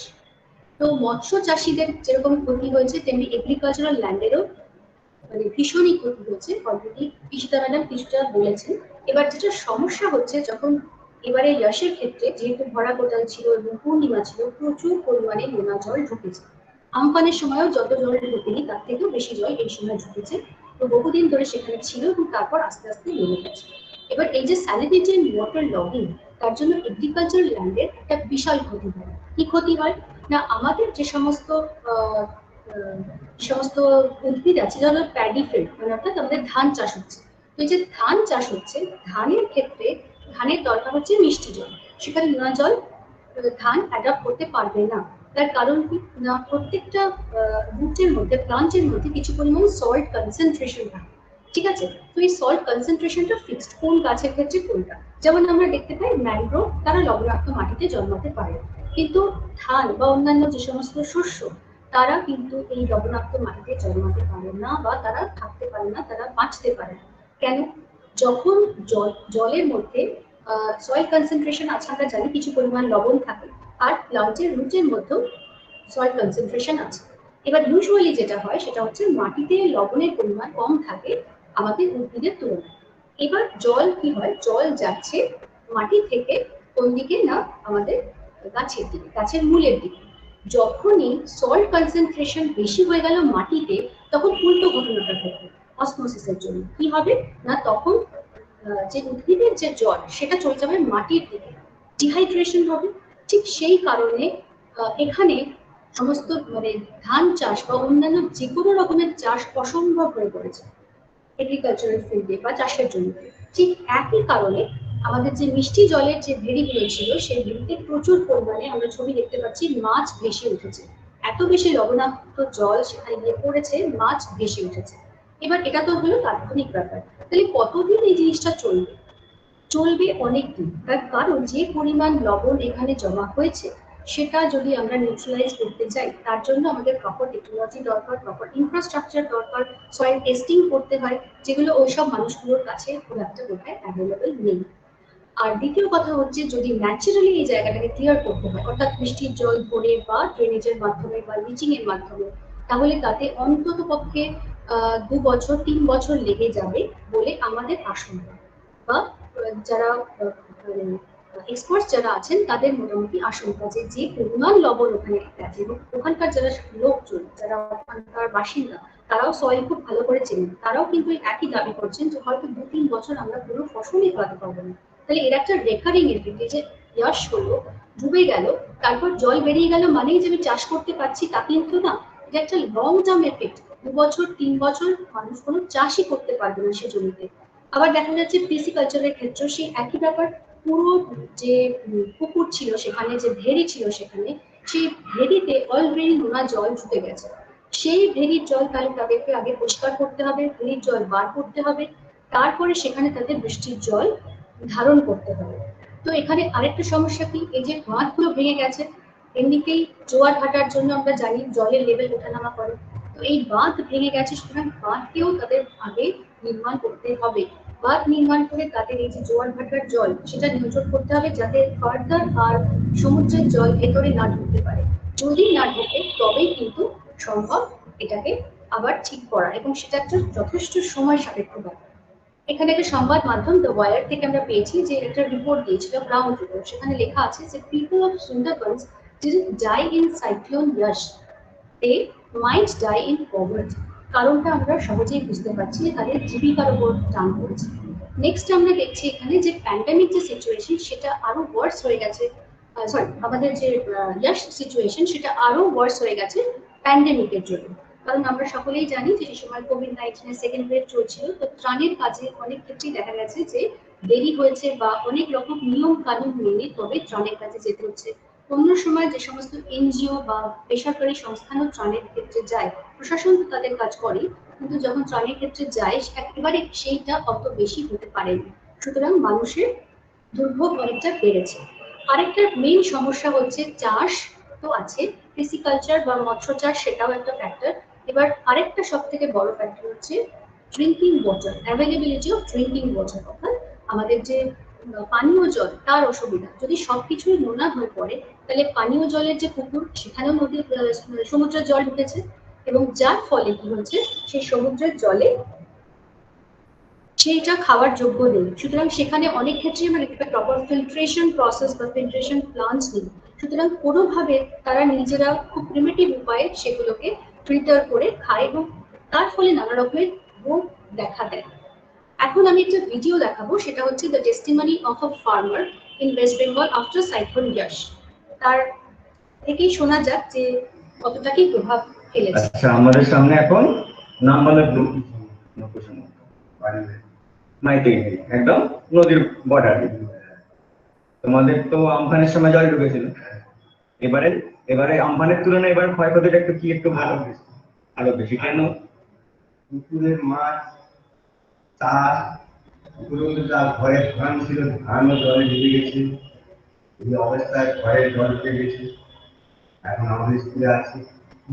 আর আমফানে তোমার তো ঝড়টা হয়েছিল, প্রচন্ড ঝড় হয়েছিল, ঝড় বেশি হয়েছিল, কিন্তু কোটাল না থাকায়, জোয়ার না থাকছে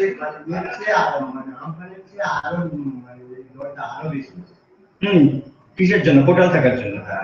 নাহলে মানে কম হতো। আমফানে তো ঝড়টা এর থেকেও অনেক জোরে হয়েছে,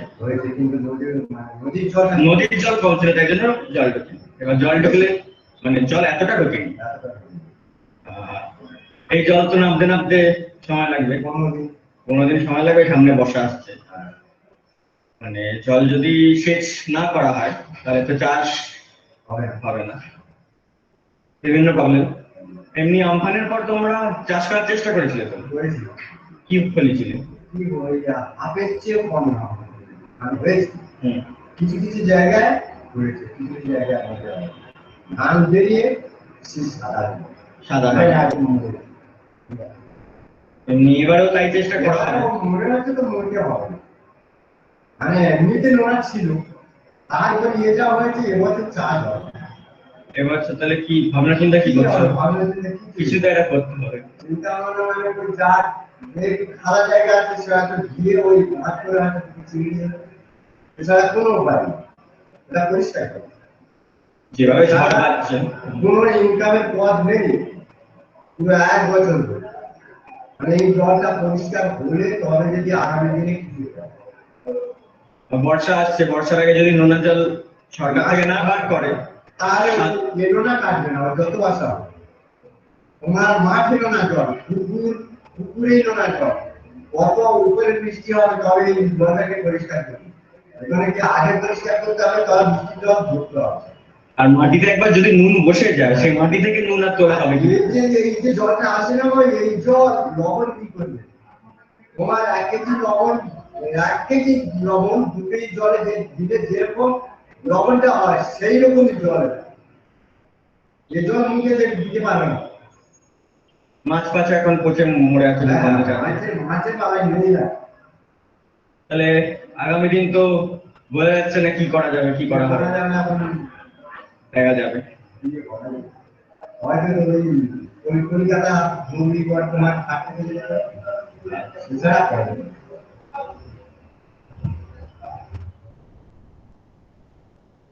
আচ্ছা, এবারে আমরা দেখলাম যে কিভাবে ক্ষতিগ্রস্ত হয়েছে ওখানকার চাষিরা। এবার পরে আমি আসছি ওয়াইল্ড লাইফ এবং গ্রিন কভারের ক্ষেত্রে। প্রথমে এখানে একটা নিউজ পেপার একটা কাটিয়ে দিয়েছি, সেটা হচ্ছে প্রথম আলো ইংলিশ ভার্সন।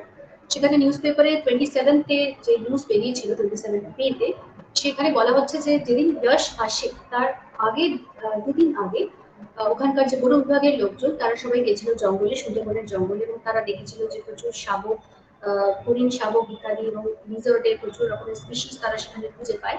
এবং পরবর্তীকালে জাস্ট 2 দিন পরে যখন যশ যখন আসে এবং তারপরে গ্রামের লোকজন যখন খবর দেয় বন বিভাগের কর্মীদের যে প্রচুর পরিমাণে ডিয়ার, ওয়াইল্ড বোর, তারপর লিজার্ডস, এছাড়া অন্যান্য আরো অনেক বন্য প্রাণী তাদের সমস্ত ডেড বডি ভেসে উঠেছে। ওকে, আচ্ছা, এবার কোনো টাইগারের যে ডেথ সেটা এখনো পর্যন্ত আমরা কনফার্ম করতে পারিনি, বাট অন্যান্য নানা রকম পশু পাখি তাদের ডেড বডি ভেসে উঠেছে। সুতরাং আমরা বুঝতেই পারছি যে প্রচুর ক্ষতি হয়েছে ওয়াইল্ড লাইফের এই যশের ফলে। আর অবভিয়াসলি ম্যানগ্রোভেরও অনেক ক্ষতি হয়েছে, যেমন এটা একটা ভিতরকণিকা ন্যাশনাল পার্কে আফটার মানে যশ স্ট্রাইক আমরা দেখতে পাচ্ছি যে কি অবস্থা। ম্যানগ্রোভ যে অরণ্য, অলরেডি আমরা তো ম্যানগ্রোভ অরণ্য অনেক কাটতে শুরু করেছি, অনেকটা কাটাও হয়ে গেছে আমাদের। তো যার ফলে ম্যানগ্রোভ যেটা আমাদের ফার্স্ট শিল্ডিং দেয় যে কোনো সাইক্লোনের এগেনস্টে, এই যে আমাদের ডেভেলপমেন্টাল বা ইনফ্রাস্ট্রাকচার যে সমস্ত ডেভেলপ করার জন্য আমরা কনস্ট্রাকশন ওয়ার্কের জন্য কন্টিনিউয়াসলি যে গাছ কাটছি, ম্যানগ্রোভ কাটছি, তার ফলে তার এই প্রভাব হচ্ছে। ম্যানগ্রোভ যখন সেখানে ডেন্স ফরেস্ট থাকে তখন তার প্রভাব অনেক বেশি।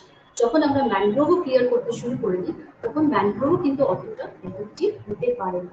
তো ভিতরকণিকাতে যেটা হয়েছে সেটা অনেকটা ম্যানগ্রোভের যে অরণ্য আছে সেটা অনেকটাই ক্ষতিগ্রস্ত হয়েছে আমাদের যশের ফলে। তো থ্যাংক ইউ সো মাচ। আমরা দেখতে পেলাম যে শহরাঞ্চলে আমাদের যে পরিস্থিতি হয়েছে যশের ফলে, সেই যশ দেখে যদি আমরা কাঁদো হয়ে পড়ি যে আমাদের এরকম অবস্থা, দুরবস্থা বা ইত্যাদি, সেটা কিছুই নয়। অ্যাকচুয়ালি আমরা দেখতে পাচ্ছি যে গ্রামের মানুষ, বিশেষ করে উপকূলবর্তী গ্রামে যেখানে যশ যারা প্রভাবিত হয়েছে, সে সমস্ত অঞ্চলের মানুষের কি করুণ পরিস্থিতি, এবং সেটা কিন্তু শর্ট টার্ম নয়, সেটা বহুদিন ধরে থেকে যাবে। সুতরাং এই এলাকার মানুষের প্রতি যে আমাদের সামাজিক দায়বদ্ধতা, সেটা কিন্তু আমাদের এড়ানো চলবে না, এবং আমাদের ইয়াশ পীড়িত যে সমস্ত মানুষ এবং সে সমস্ত অঞ্চল, তার সম্বন্ধে সচেতন হওয়া কিন্তু আমাদের সামাজিক কর্তব্য, এবং অন্যকে সচেতন করাও আমাদের সামাজিক কর্তব্যের মধ্যেই পড়ে। Thank you so much for your kind attention. Thank you department of environmental studies এর সুমিতা দি, তনুশ্রী এবং ঈশিতা, প্রত্যেকেই ভীষণভাবে একটা ইলুমিনেটেড এনলাইটেনিং টক আমাদের জন্য। মানে আমরা পলিটিক্যাল সায়েন্সের স্টুডেন্ট বা ইন্টারন্যাশনাল রিলেশনসের স্টুডেন্ট মেনলি, আমি নিজেকে এখনো ছাত্রী হিসেবেই ধরি, তো অনেক নতুন দিক জানলাম। মানে আমরা এনভায়রনমেন্ট পড়ি, এনভায়রনমেন্টাল পলিটিক্সও পড়ি, কিন্তু আমাদের জানাটা একটু অন্য রকম হয় সব সময়। তো এত এনভায়রনমেন্টাল যে ইম্প্যাক্টস হয় সেগুলো সত্যিকারেরই জানা ছিল না, এবং আমরা জানলাম এগুলো।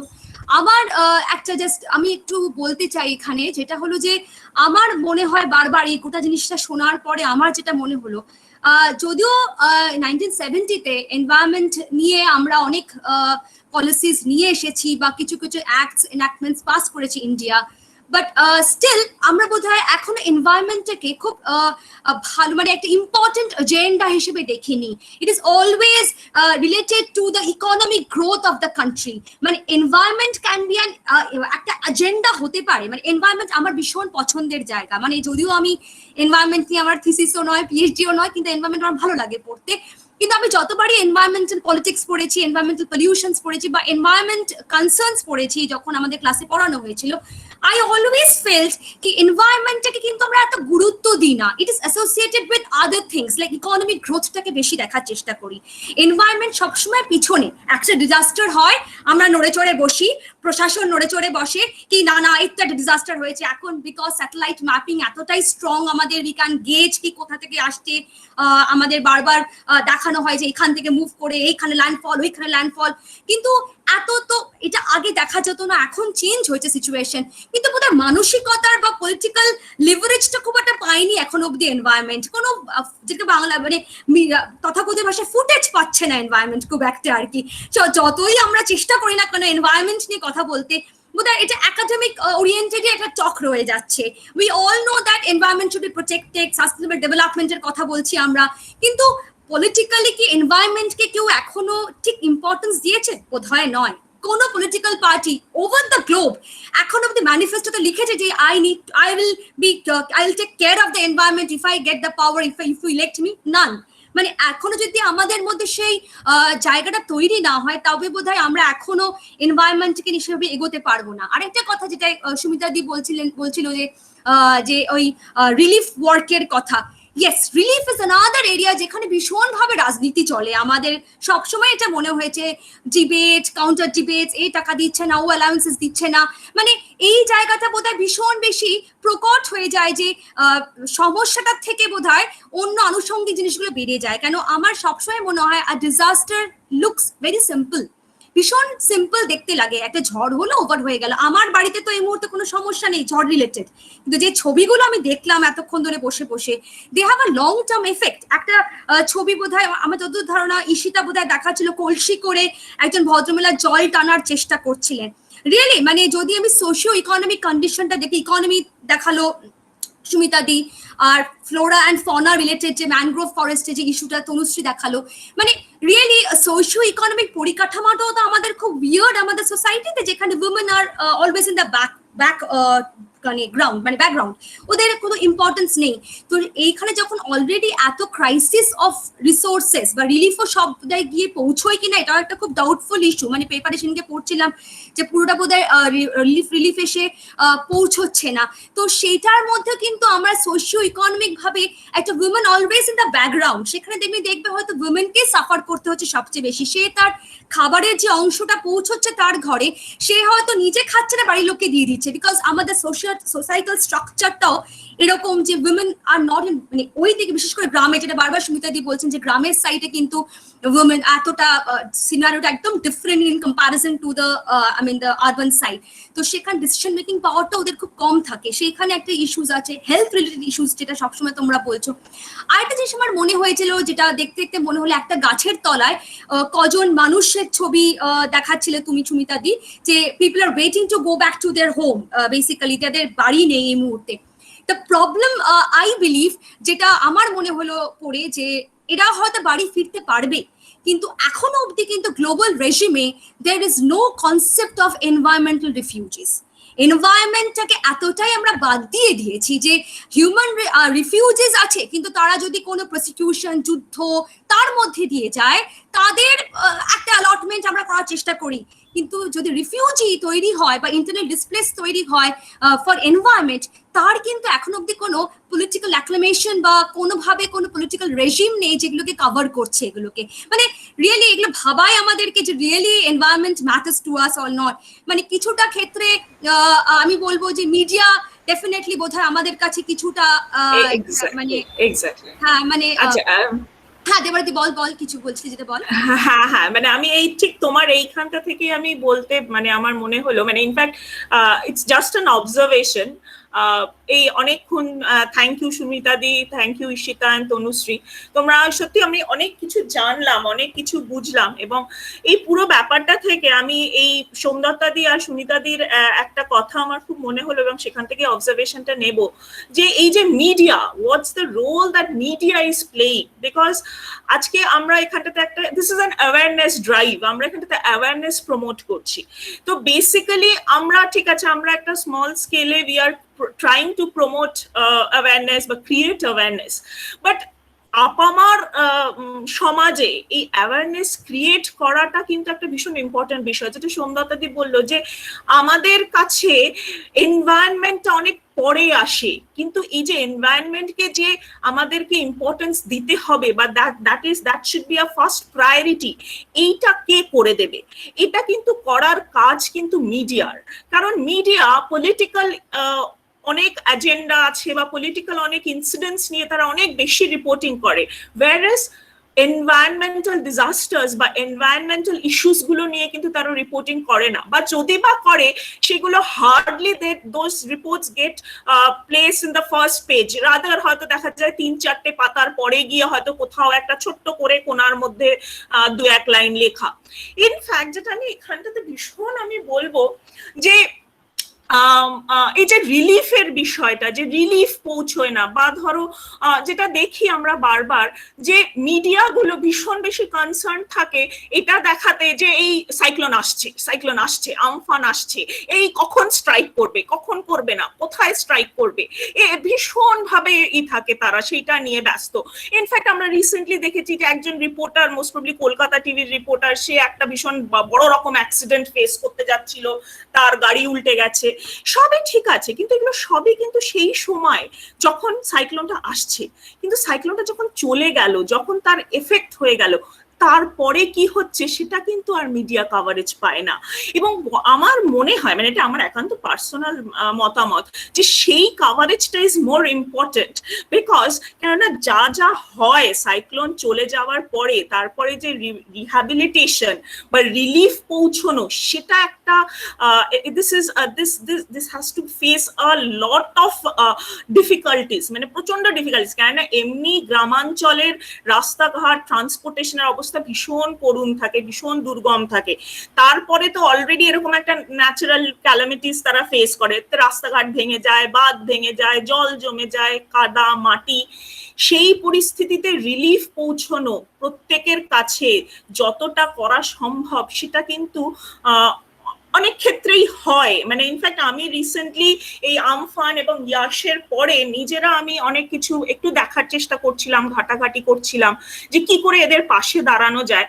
আনফর্চুনেটলি আমার কাছে কিন্তু কোনো দিশা আমি পাইনি। কারণ কি, ওখানে আমি যেটা দেখলাম যে প্রচুর এনজিও ইন্ডিভিজুয়াল লেভেলে বা ধরো ছোট ছোট গ্রুপ করে তারা কাজ করছে। তারা যেরকম এই তুমি বলছিলে যে ডিস্যালাইনিং অফ দ্য ওয়াটার করা দরকার, যে স্যালাইনিটি কমানো দরকার, বা তোমার তাদেরকে বাঁধ তৈরি করতে তাদেরকে সাহায্য করছে, তাদের জন্য হেলথ ক্যাম্প করছে।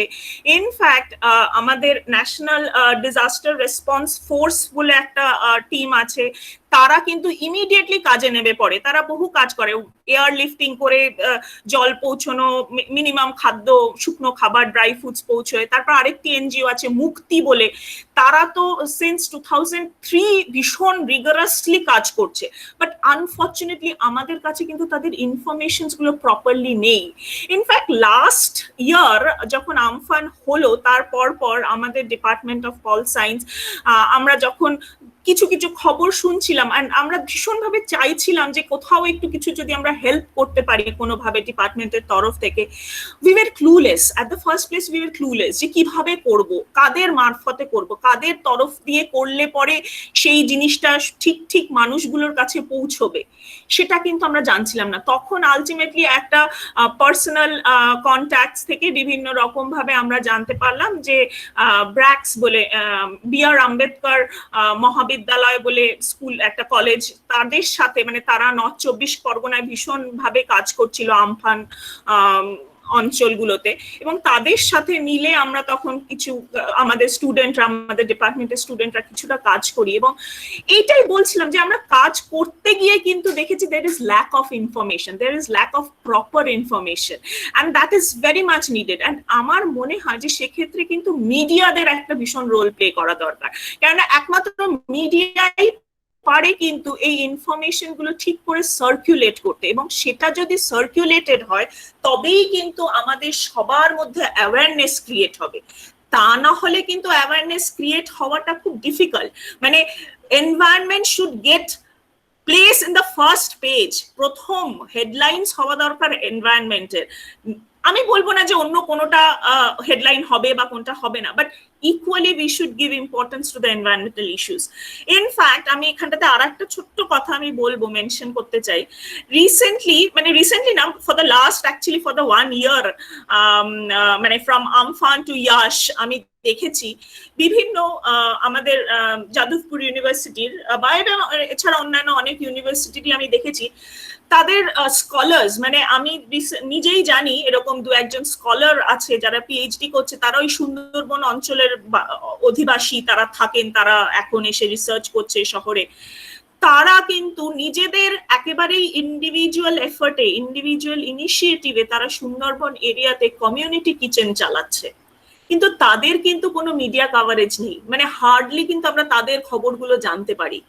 তো এইটাই প্রবলেম আমার মনে হয়, যে media should be a bit more responsible, I guess, but they should take responsibility, I guess they should take a bit more responsibility to enhance this, to take forward this, যে এইগুলো আমাদের create করা, আর কিছুই না। আর একটা যেটা আমার মনে হচ্ছে যে এই যে মানুষগুলো যারা ওইখানটাতে ওই বন্যা কবলিত বা সাইক্লোন কবলিত জোনগুলোতে রয়েছে, তাদের কাছেও কিন্তু আমরা পৌঁছতে পারি না, তারা আমাদের কাছে পৌঁছতে পারে না, আমরাও তাদের কাছে পৌঁছতে পারি না। সেই তাদের কাছে পৌঁছানো বা তারা যাতে আমাদের কাছে পৌঁছতে পারে সেটাও ইম্পর্টেন্ট, এবং তার একটা মারফত হচ্ছে গিয়ে এনজিও। কেননা আমি রিসেন্টলি একটা কাজ মানে একটু নিজে পড়াশোনা করতে গিয়ে দেখছিলাম, একজন মৌসুমী আইল্যান্ডের একজন রেসিডেন্ট, সে বলছে যে সরকারের রিলিফ সে তো আসতে 1 সপ্তাহ মিনিমাম, আমরা কি 1 সপ্তাহ জল না খেয়ে থাকবো? ইনফ্যাক্ট লিটারেলি যেটা দেখা গেছে আমফানের পরে এই মৌসুমী আইল্যান্ডে লোকেরা 3 দিন অলমোস্ট জল ছাড়া ছিল। জল মানে মিনিমাম জল, খাদ্য তো দূরস্থ, কারণ তারা মানে জল তো নোনা জল হয়ে গেছে, তারা খাবে কি? খাবার তো অনেক পরের বিষয়, জল পর্যন্ত পাচ্ছিল না। তো সেই পরিস্থিতিতে, সেই সময়, সেই কোভিড সিচুয়েশনে কিন্তু প্রচুর এনজিও তারপরে ওই অন্তত তাদের 3 দিনের মাথাতে অন্তত তারা জলটুকু পেয়েছে। সরকারি ত্রাণের উপরে যদি নির্ভর করতে হতো তাহলে বোধহয় সেটুকুনি পেতেও আরো অনেক দেরি হতো, তার মধ্যে বোধহয় অনেকের কি হতো আমি জানি না। তো সেই ক্ষেত্রে সেই জায়গায় বারবারই মনে হয় যে মিডিয়াকে শুধু ওই সময়ের সাইক্লোন কভার করলাম সেটা নয়, তাদের মনে হয় আরেকটু রেসপন্সিবিলিটি নিয়ে বোধহয় কাজ করলে বোধহয় ভালো হয়, কারণ মিডিয়া কিন্তু একটা ভীষণ বড় হাতিয়ার আমরা মনে করি। আর আজকের দিনে তো ডেফিনেটলি আজকের আমাদের এই টেকনোলজির যুগে বা এই সময়ে তো they are the like the most important role they can play, I guess. তো এই মোটামুটি ছোট্ট অবজারভেশন। এবার আর নিজস্ব ভাবনা। হ্যাঁ, এখানে আমি দেখছি আমাদের ছাত্রছাত্রীরা বেশ অবজারভেশন লিখে যাচ্ছে এবং তারা প্রচুর কোয়েশ্চেনস করছে। ইন্টারেস্টিং। স্নেহা, আমি চ্যাট বক্সে আগে আসি। স্নেহা বলে একটি মেয়ে আমাদের হ্যান্ড রেজ করেছে। স্নেহা, তোমার কোনো অবজারভেশন বা প্রশ্ন কিছু আছে? তুমি হ্যান্ড রেজ করেছো? হ্যাঁ ম্যাম। একটু ভিডিওটা অন করো। হ্যাঁ ম্যাম। হ্যালো, আমি পলিটিক্যাল সায়েন্স ডিপার্টমেন্টের স্টুডেন্ট স্নেহা দে। আমি একটা অবজারভেশন করলাম যে যখন বন্যার জল যখন ঢুকে যাচ্ছে সব মানে ওই কৃষকের ক্ষেত জমিতে, ওটা মানে যে লবণাক্ত হয়ে যাচ্ছে জমিটা, সেটা মানে করার জন্য মানে কি বলবো, মানে সেটা থেকে মানে বাঁচার জন্য কোনো উপায় নেই যে লবণাক্ত হয়ে যাচ্ছে। হ্যাঁ হ্যাঁ হ্যাঁ, আচ্ছা, মানে উপায় নেই টেকনোলজি, কিন্তু যেটা সুমিতা দিও বললো, যেটা একটা লং প্রসেস, মানে যেটা আজকে আমাদের টাইটেলটাও তাই, যে লিভিং দ্য ইম্প্যাক্ট, মানে কি স্যালিনাইজেশন হয়ে তো গেল প্রসেসটা, এবং খুব তাড়াতাড়ি কিন্তু আমি সেই প্রসেসটা কিন্তু চাষের যে জমিটা সেটা কিন্তু আগের যে পুনরায় যে আগের অবস্থা মানে ফার্টাইল ল্যান্ডে কিন্তু আমরা ফেরত যেতে পারছি না। It's a long process.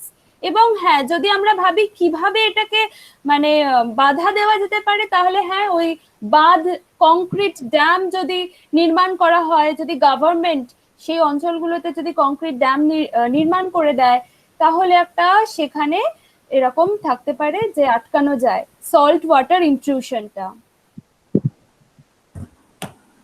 Thank you ma'am. আচ্ছা, এখানে আমি অবজারভেশন তো অনেকগুলোই আছে।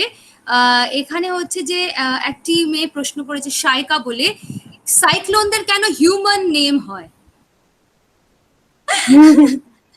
আচ্ছা, এইখানে এটা একটু, যেহেতু আমি এটাকে নিয়ে পড়ছিলাম, তাই ফার্স্ট যেটা বলে রাখি, এটা কিন্তু হিউম্যান নেম নয়। সেটা এই যে সাইক্লোনের নামকরণ গুলো করা হয় না, ট্রপিক্যাল সাইক্লোনের যে নামকরণ করা হয়, তার পেছনে কিন্তু 13টা কান্ট্রির হাত থাকে।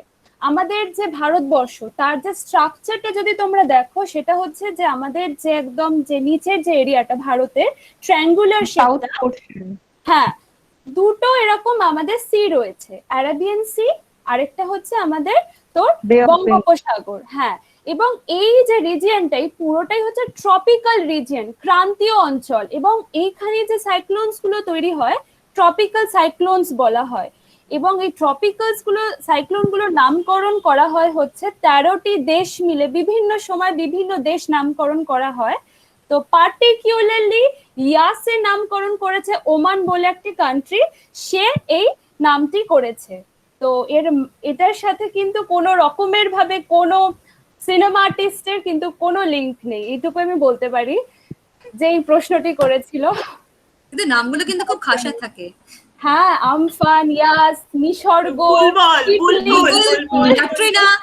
ক্যাটরিনা। আচ্ছা, আমি একটা রিকোয়েস্ট করব, তনুশ্রী বোধহয় দুটো ডিভাইস থেকে ঢুকে আছেন না প্রফেসর তনুশ্রী রায়? তাই জন্য ইকো হচ্ছে, আপনি যখনই কোনো উত্তর দিচ্ছেন ইকো হচ্ছে, একটা ডিভাইস ছেড়ে দিন তাহলে সুবিধা হবে। আচ্ছা, এখানে আরেকটা কোয়েশ্চেন আছে পীযুষের, সেখানে বলছি যে ইয়াশ পরে ফার্স্ট স্টেপ কি হওয়া উচিত বলে আপনাদের মনে হয়? ফার্স্ট মানে কোন, বোধহয় জিজ্ঞেস করতে যে সাইক্লোনের পরে ফার্স্ট কি স্টেপ নেওয়া উচিত, মানে এটা বোধহয় ও জানতে চাইছে আমার মনে হলো। সুমিতা দি, এটা তুমি সবচেয়ে ভালো বলবে, কারণ আমি অলরেডি দেখেছি তুমি স্লাইড প্রিপেয়ার করেছিলে, তো প্লিজ গো ফর ইট। ওকে, সাইক্লোনের পরে যে ফার্স্ট স্টেপ, যেটা অ্যাকচুয়ালি একটা ধ্বংস হতে তো বেশি সময় লাগে না, তারপরে যে নির্মাণ কাজ, সেটাতে সব থেকে বেশি সময় লাগে। হ্যাঁ, তো নির্মাণ কাজটা একটা সময় সাপেক্ষ ব্যাপার। প্রথমে সব থেকে আগে যেটা করতে হবে সেটা হচ্ছে ত্রাণের ব্যবস্থা করা। সেখানকার যারা মানুষ আছে তারা, তাদের যে কি অবস্থা সেটাকে প্রথমে এক্সামিন করে নিয়ে তাদের ত্রাণের ব্যবস্থা করা, কার কি লাগবে, যেখানে হেলথ ফেসিলিটি যেখানে যেখানে লাগবে সেখানে হেলথ ফেসিলিটি পৌঁছে দেওয়া। এবং সেগুলোই অ্যাকচুয়ালি সব থেকে বড় চ্যালেঞ্জ। যখন জলমগ্ন হয়ে গেছে, রাস্তাঘাট প্রপার রাস্তা নেই, রাস্তা ভেঙে পড়েছে, তখন সেখানে ওগুলো পৌঁছে দেওয়াটা একটা চ্যালেঞ্জ। তো সেই কারণে যেটা করা উচিত সেটা হচ্ছে যে যেখানে যেখানে পীড়িত অঞ্চল, অর্থাৎ যেখানে আমরা জানতে পারছি যে সাইক্লোন এসে পড়বে বা সাইক্লোন দ্বারা প্রভাবিত হবে, সেখানে আগে থেকে কিছু রিলিফ ফান্ড জোগাড় করে রাখা, সেটাই কিন্তু সব থেকে বেশি বুদ্ধিমানের কাজ, যেটাকে আমরা বলি মিটিগেশন। একটা প্রত্যেকটা জিনিসের ডিজাস্টার ম্যানেজমেন্ট আছে, তো বিভিন্ন দেশে ডিজাস্টার ম্যানেজমেন্টে অনেকগুলো স্টেপস আছে।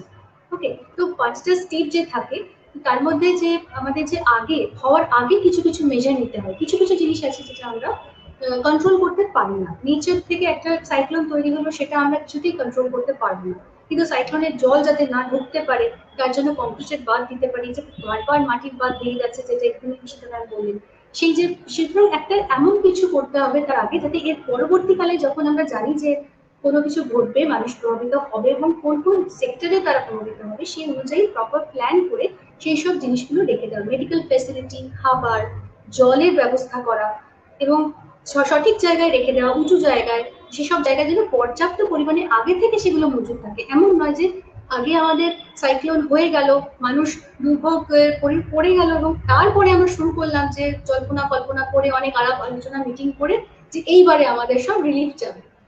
তো এই যে জিনিসটা আগে থেকে ব্যবস্থা করা, এটাই সব থেকে বুদ্ধিমানের কাজ, যেটা আমাদের এখানে আমরা দেখি যে খুব একটা বোধহয় হয় না, বা হলেও সেটা খুব পর্যাপ্ত পরিমাণে হয়। আরেকটা কোয়েশ্চেন আছে এখানে চ্যাট বক্সে। What are the structural changes required to protect ourselves from cyclone like Yash?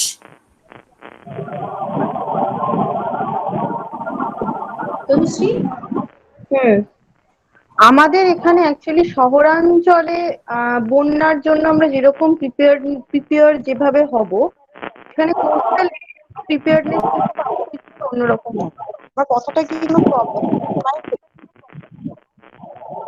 Hello, আমার নীলম কুমারী। হ্যালো, হ্যাঁ শোনা যাচ্ছে, ঠিক আছে, হ্যাঁ শোনা যাচ্ছে? হ্যাঁ বল। হ্যাঁ, তো শহরাঞ্চলে যদি আমি উপকূলবর্তী অঞ্চলে কি হয়, সেখানে যখন কোনো ফ্লাড বা যখন কোনো এরকম সাইক্লোন এসে আছড়ে পড়ে, তখন যেটা সুমিতাদি বলছিল, পোস্ট ডিজাস্টার প্রিপেয়ারনেস যেসব প্ল্যান, তার থেকেও বেশি ইম্পর্টেন্ট হচ্ছে প্রি কি কি করলাম আমরা। যেমন ধরো ওখানে যদি এই যে বন্যার জলের বন্যার পর বা সাইক্লোনের পর এত খাবার জলের যে অনিশ্চয়তাটা হয়, সেই জন্য আমি যখনই সুন্দরবনে আমার ফিল্ড ভিজিট গেছি, ওখানে আমি গিয়ে দেখেছিলাম যে ওখানে যেসব হ্যান্ড পাম্প গুলো হয়, সেগুলো কিন্তু মাটি থেকে অনেকটা উঁচুতে, 1 তলা সমান উঁচু, এবং সেগুলো এরকম পুরো সিমেন্টের পুরো স্ট্রাকচার করে এবং অনেক উঁচু। এগুলো হচ্ছে ডিজাস্টার প্রিপেয়ারনেস এর প্ল্যানের মধ্যে পড়ে, কারণ ওগুলো ওই জন্যই উঁচু করা, যখন সাইক্লোন হবে বা যখন এরকম জলে ভেসে যাবে, তখন যাতে তারা পর্যাপ্ত জলটা ওখান থেকে পেতে পারে, তখন যাতে ওই জলটার সোর্স যেন কন্টামিনেটেড না হয়ে যায়। অথবা বিভিন্ন রকম যে স্কুল বাড়িগুলো যেগুলো আছে, যেগুলো তারা শেল্টার হিসেবে ইউজ করে, সেগুলোকে নিরাপদ আশ্রয় এবং সেগুলো উঁচু করে পাকা করে ভালোভাবে বানানো, যাতে তারা সেগুলো ডিজাস্টারের পরে যাতে তারা ওগুলোকে শেল্টার হিসেবে ইউজ করতে পারে। এছাড়াও এখন শহরাঞ্চলে যদি আমি বলি, বিভিন্ন রকম অ্যালার্মিং সিস্টেম আছে। আমরা টিভির মাধ্যমে হোক, নিউজ পেপারের মাধ্যমে হোক, রেডিওর মাধ্যমে হোক, আগের থেকেই খবর পেয়ে যাই যে কখন কিভাবে কি ডিজাস্টার আসতে চলেছে। এবং আমাদের এখানে অ্যাকচুয়ালি আমরা অনেক বেশি সুরক্ষিত দেন ওইসব মানুষগুলো যারা সুন্দরবন উপকূলবর্তী অঞ্চলে আছে বা যারা দীঘা উপকূলবর্তী অঞ্চলে আছে। আমি একটা কথা একটু আগে ঈশিতা ওটার অ্যান্সার দিচ্ছিলাম, এটা বলতে বাধ্য হচ্ছি যে এটা হওয়ার পর প্রচুর লোক আমি দেখেছিলাম লিখেছিল যে যদি আমরা ঝাউ গাছগুলোকে রাখতে পারতাম বা যদি আমরা ম্যানগ্রোভ গুলোকে রাখতে পারতাম, তাহলে হয়তো আজকে আমাদের দোকানপাট এইভাবে চলে যেত না। কতটা তারা এখন ফিল করছে, অনেক সময় হয় কি ফিল করার পরেও কিছু করার নেই, দিনের পর দিন তারা এখানে হোটেল কনস্ট্রাকশন, আমরা এনভায়রনমেন্টে পড়ি, ইকোলজিক্যালি সেন্সিটিভ এরিয়া আছে যেখানে কোনো কনস্ট্রাকশন করার আগে আমাকে ইআইএ করতে হয়, এনভায়রনমেন্টাল ইম্প্যাক্ট অ্যাসেসমেন্ট করতে হয়, সেটা পলিটিক্যাল কারণে হোক বা বিভিন্ন রকম কারণে হোক। সেইসব জোনগুলোতে দিনের পর দিন হোটেল বেড়ে যাচ্ছে। অনেক এরিয়া আছে যেখানে হয়তো আমি মন্দারমণিতেই পার্টিকুলারলি বলছি যে এরকম ওখানে হয়তো স্পেশাল কিছু ক্র্যাব আছে বা স্পেশাল কোনো অ্যানিমালস যারা ওখানে থাকে, সেখানে দিনের পর দিন হোটেল বেড়ে যাচ্ছে, সেখানে রিক্লাইনিং সব সিট হচ্ছে, বিচ আছে, সবকিছু আছে ওখানে। এমনকি বিচে মানে মানে যথেচ্ছভাবে গাড়ি নিয়ে ঘোরা হচ্ছে, বাইক নিয়ে ঘোরা হচ্ছে। তো যাই হোক, আমি আমার টপিকে ফিরে আসি। তো ডিজাস্টার হওয়ার পরের থেকেও বেশি ইম্পর্টেন্ট ডিজাস্টার হওয়ার আগে কি করব, এবং সেই প্ল্যানগুলো আমাদের শহরাঞ্চলে যেগুলো আমি বললাম, অ্যালার্মিং যেসব সিস্টেম, মানে অ্যালার্ম মানে বা আগে থেকে তোমাকে সতর্ক করে দেওয়ার যেসব সিস্টেম গুলো আছে সেগুলো ছাড়াও এরকম গ্রামের দিকেও এরকম জলের জন্য বা তোমার খাবারের জন্য ওখানে আগে থেকে যখনই ওরা জানতে পারে যে ওদের ডিজাস্টার কোথাও হতে চলেছে, ওরা সেই পরিমাণে শুকনো খাবার আগে থেকে সরিয়ে রাখা, বা ওখানে এনজিও গুলো এখন অনেক বেশি অ্যাক্টিভ হয়ে গেছে, তার আগের থেকে কিন্তু তার জন্য প্রিপেয়ার মানে নিজেদের করা শুরু করে দেয়। Over to you Madhuparna. মানে আমি ঢুকে পড়েছি তনুশ্রী, সেটা হলো যে মানে আমি আর কি যখনই শুনি এনভায়রনমেন্ট কিন্তু যেন নিজেকে আটকাতে পারি না। যে ম্যানগ্রোভের কথাটা তুমি বললে এক্ষুনি, ডেফিনেটলি আমাদের চিফ মিনিস্টারও কিন্তু বলেছিলেন যে ম্যানগ্রোভ লাগাও, অনেক বেশি ম্যানগ্রোভ লাগাও। মানে রিসেন্ট প্রেস মিটিংও কিন্তু উনি বারবার বলেছেন যে ম্যানগ্রোভ বাচ্চা লাগাতে হবে, কেন ম্যানগ্রোভ তুলে দিচ্ছ? কিন্তু দীঘা ইনফ্যাক্ট আমি যেটা পড়ছিলাম রিসেন্টলি যে অলরেডি সুন্দরবন এরিয়াতে একটা প্রজেক্ট নেওয়া হয়েছে, কিন্তু লাইক প্রায় 1000-এরও উপরে ম্যানগ্রোভ সুন্দরী ট্রিজ লাগানোর, এবং বড় আকারে প্রকারে একটা গভর্নমেন্ট ফান্ডও সেটাতে অ্যালাউড করা হয়েছে। রামসার সাইটে you are not allowed to construct, সেটা তো ইআই এর পারমিশন ছাড়াই হয়েছে, এর অন্তর্গত। আচ্ছা, এখানে আরেকটা প্রশ্ন আছে যে বে অফ বেঙ্গল আরাবিক ওশানের থেকে কেন বেশি সাইক্লোন হয়? এর জন্য যেটা সহজ ভাষায় পলিটিক্যাল সায়েন্স ডিপার্টমেন্টকে আমি জিওগ্রাফির তথ্য দিতে পারি, সেটা হচ্ছে ওয়ার্ম ওশান কারেন্ট। এবং ওয়ার্ম ওশান কারেন্টের জন্যই কিন্তু মূলত বে অফ বেঙ্গলের কিন্তু যে টেম্পারেচার, সারফেস টেম্পারেচার, এবার ট্রপিক্যাল সাইক্লোন যখন মানে গঠন হয় তখন কিন্তু সারফেস, সি এর সারফেস টেম্পারেচারটা কিন্তু খুব ইম্পর্টেন্ট ফ্যাক্টর। দুটো ইম্পর্টেন্ট ফ্যাক্টর, একটা হচ্ছে যে সি এর সারফেস টেম্পারেচার, আরেকটা হচ্ছে জলীয় বাষ্প বা ওয়াটার ভেপার। যেটা এই যে সাইক্লোনের যে এত শক্তি, সেটার কিন্তু মেন কারণ হচ্ছে ওয়াটার ভেপার। এবং যেখানে হচ্ছে ওয়াটার ভেপার তৈরি হওয়ার কন্ডিশনস বেশি, মানে কি যে সারফেসটা ওয়ার্ম, এবং ওয়ার্ম কেন? ওশানিক সার্কুলেশনের জন্য, এবং সেখানে অবভিয়াসলি সাইক্লোন গঠন হওয়ার প্রবণতাও কিন্তু বেশি হয়। এবং এটাই কিন্তু জিওগ্রাফির তথ্য আমি সহজভাবে চেষ্টা করলাম তোমাদেরকে বলার, যে ওয়ার্ম ওশানিক সার্কুলেশনের জন্যই কিন্তু এটি একটি রিজন যে বে অফ বেঙ্গলে এই কারণ। প্রশ্ন থামবে না কেন?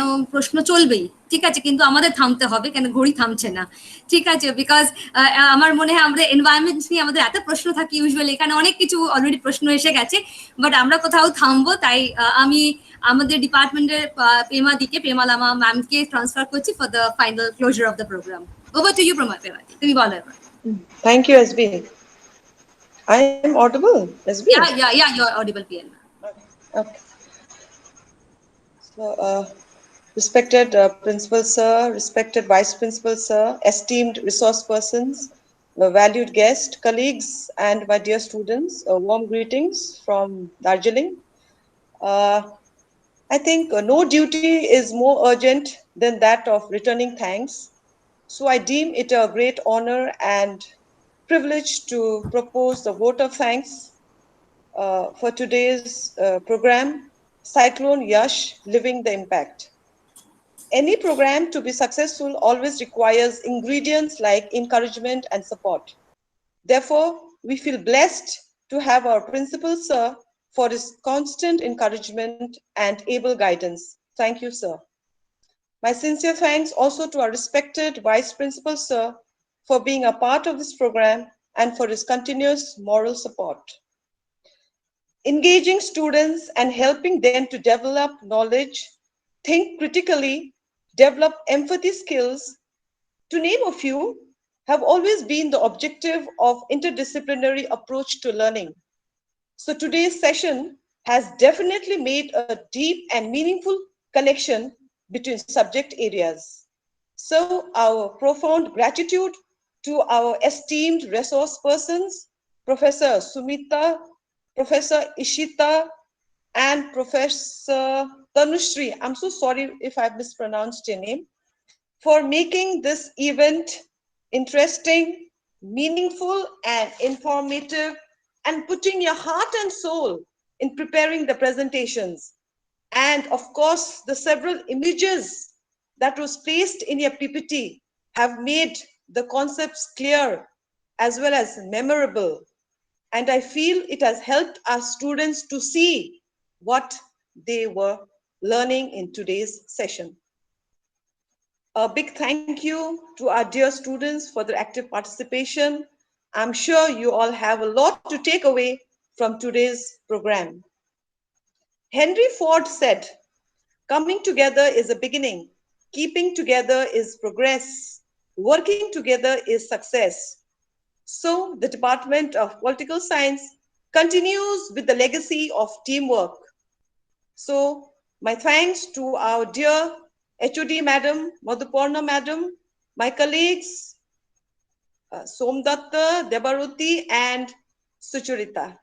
So with these warm words, we move to the end of today's program. Thank you.